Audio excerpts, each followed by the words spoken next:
In this video, I will guide you on how to change name on Facebook.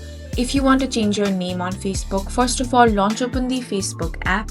Now, you want to tap on the three lines at the top right corner of your screen.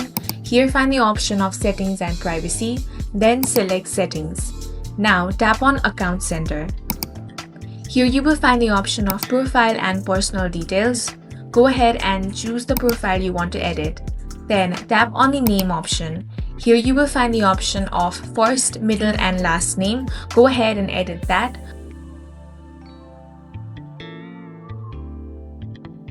Once you have edited, tap on the Review Change option.